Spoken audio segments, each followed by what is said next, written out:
Welcome to On and Off the Block. You know, we gonna go off the block a little bit and go over toward Hall Street to one of my high school buddies, Poop Dog. Now, Poop Dog was my man, you know what I'm saying? After I left the Army, I laid up there and swooped him because he was having a hard time at the crib. When we shoot to my wing, we live together. Now, Paul Robertson, man, is where everything came together for me as the Goon Man. You understand me?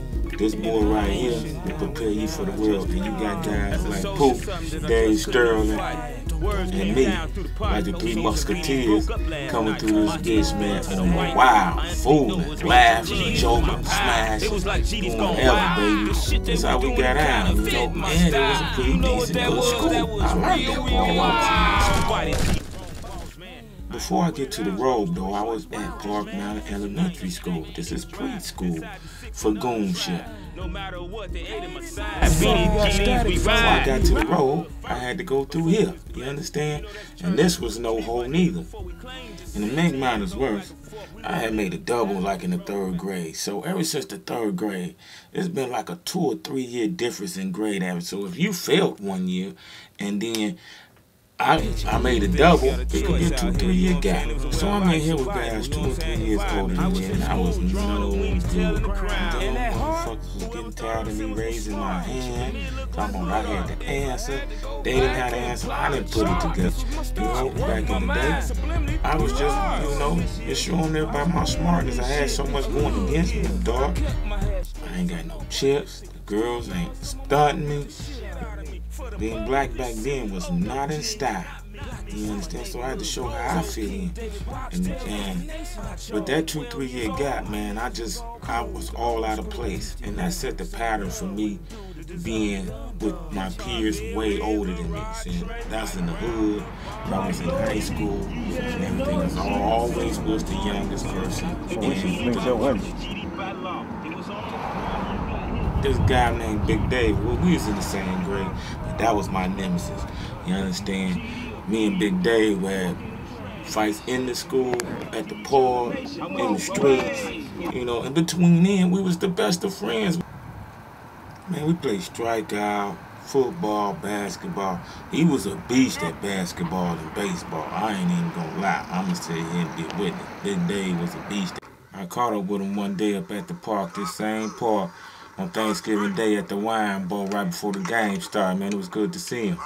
Last night, we didn't get up this morning. But I'm here with my boy, Tias, baby. Hey, this is Big Dave. Straight up. Man, we come up short dogs in way the park. Way back, baby. Man, doing our thing. Way back. Fall, wrestle, everything. kick, man. The whole nine. And still was motherfucking dogs after that. What you doing, nigga? Man, that's how life used to be, though, man. Right. We fight, we get it in. You know what I'm saying? We friends the next day. It's over with, dog. You know what I'm saying? Now it's crazy. Motherfuckers fight now, they want to go get guns and everything else. Oh, man, it's over. The young crew is crazy, man. You understand? Look at me, man. I got one, man, I'm 238 pounds here. I don't lost a lot. But, man, I noticed it when I couldn't touch the rim. Then I'm like, wait a minute, I should be able to. Couldn't touch it, baby. Got me shattered. Now I'm gonna go down to the other end of the court and look at the boys and try to think about it again. And I'm like, forget about it. Look at the pool. Where the pool at? You know, get on something else. The pool is where I got in a lot of trouble. My mama said I was smoking weed every time I came about the pool. You know, when I got home, I got in trouble. So I had to stay up out the pool because my eyes got red when I got in the pool for the chlorine. You understand me? Other than that, yeah, that's where we be playing that ball at, Little League Cardinals. You know, Kevin Rollins, me, Dave, Lil Jeff, you know, all those niggas up off 71st, you know what I'm saying? Played that ball. So we was doing our thing, you know. Strike out, I pitched, I was a shortstop. You know, I was straight. I always came a little bit late. You know, everybody always had their spot. You know, and I had to work my way in, but I was too old by the time my turn came around, you know. But I was cold as hell at all that shit. Oh, yeah, to my man Big Dave, baby. I heard what's going on with you. plenty much love, man, and I hope you're getting better, man. It was BD by birth and GD by law. It was Look at me, man. As you can see, I still got a little form, even at 237, baby. But had I known I was this big, I'd have put this interview on till later. But right now, we gonna play with my guy Pook Dog from high school, man. This nigga right here was my guy. Set it up, you know, at the G House, you know, get the interview, you know, talking about these life issues and how tough it was when we shot us with that little chip going through the minefield. You understand? Every day was a struggle, man, for my life, you know, tribulations, man. Tell them about the economic system and how to, you know, how it would weigh on a child when he going to school and when he want things and he can't get them in, but it's his peer pressure. You know, tell us a little bit of the things that you would go to try to get the things that you want for school. Ooh, my Lord.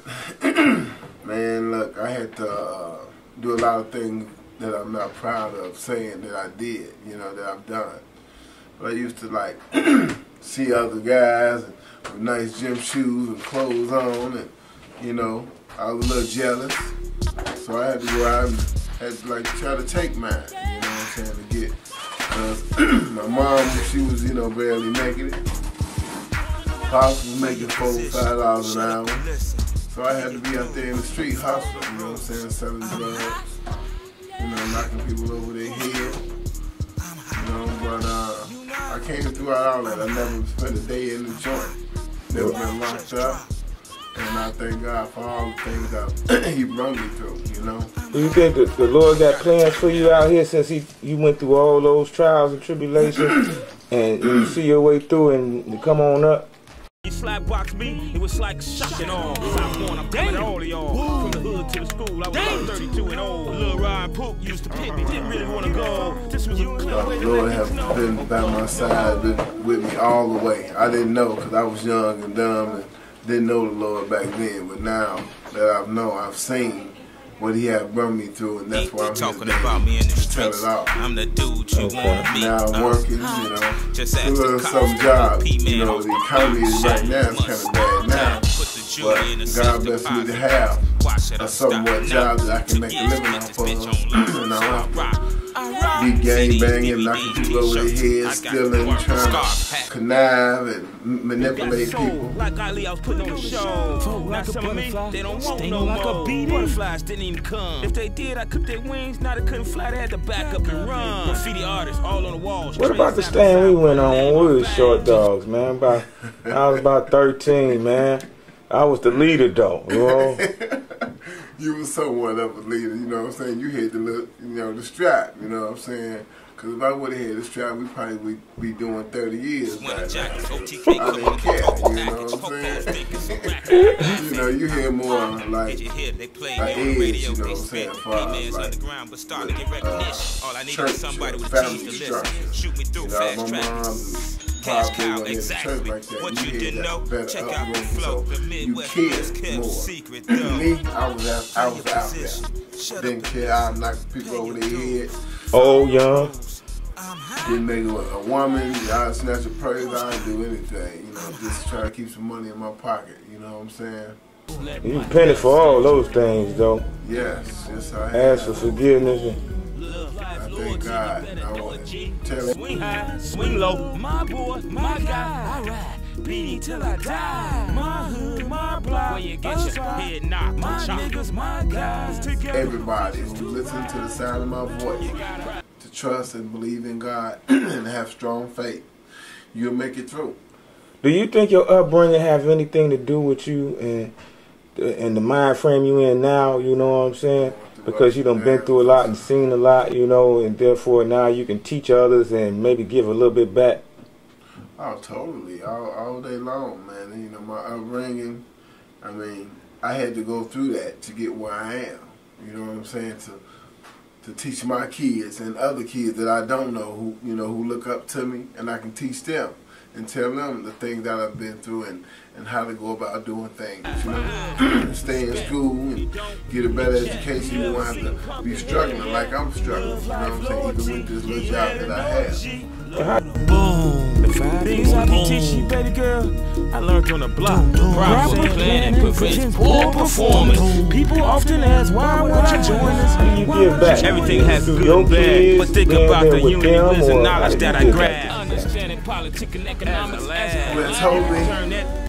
I give back through my kids just to see them, you know what I'm saying? My son, my youngest son, is in college right now. He didn't have to grow up like I did. I try to make a better life for him. My oldest son, a little bit on the other side, he wants to grow up like I grew up, you know what I'm saying? But as far as my daughters, they doing real well with themselves, so this is just, it's an inspiration to me. Well, you took on a ready-made family, and I'm going to give you mad us for that. You did something I know I totally wouldn't do, you know what I'm saying? And then you took care of them like they was your own. So, you know, you gave back in that way, you know. What do you say something about that aspect? Yeah, I mean... Because remember, we was on that Mac, and we wasn't buying that. Yeah, on the real. A lot of men wouldn't do things I have done. And I learned this from my stepfather, because he married my mom with 3 kids. He took us in, you know, so that made me have that point of view of life to not judge a woman about because she got so many kids or 2 or whatever. Love that woman for who she is and what she's striving for, you know what I'm saying? So I took on that lifestyle, and I'm proud of what I've did, you know, what I've accomplished, you know, because all my kids, you know, healthy, ain't never been in jail, and, you know, they doing good.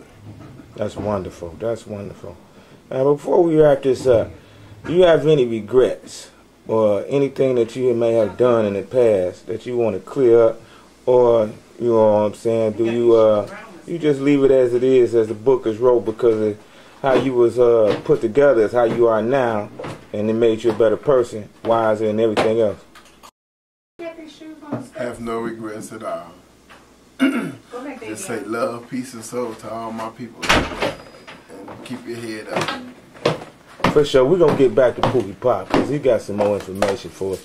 You know what I'm saying? We're going to later on interview him and get him on in some more viewpoints, because he got a lot to offer to you young cats out here. You know, you know what that into cash. You young in the street, nigga, you had to join the clique. How else you gonna get some of them chips without getting your head split? Keep moving, man. You ain't out here joking. What I've been through ain't nothing stopping me, man. Folks that follow you on your game. You had no aspirations on getting over. Yeah, all the things that I've done, I never thought I'd be to make it this age. I'll be 45 this year. Things I've done, I didn't care. I was like, I thought I would be dead or in jail by this time, you know. I didn't think I would exist, because I didn't have a care in the world, but God changed my life. Through your kids, family? Through my kids, family, friends, you know. It was all a learning lesson. It made me stronger in my heart and in my mind. Oh. So you didn't think you was going to get to be 45. I had the same thing. I was like, man, you know, I don't know what it was, but we didn't have no hope. We didn't have hope, but we were in them streets. And we made it out of them streets with no problem. We made it safe because God was with us. A lot of our brothers locked up for 90 years, 60 years, even 30 years. And we made it through. We made it through it all, you know what I'm saying? So to guide me to be a man. Who's responsible for my lit? I am. Just back from the service, things don't change. GDs and BDs ain't sitting at the table. One of them guys you definitely label. Yeah, it came down woo woo, and woo woo said woo woo. Dude popped back woo woo, and it was on. Straight up.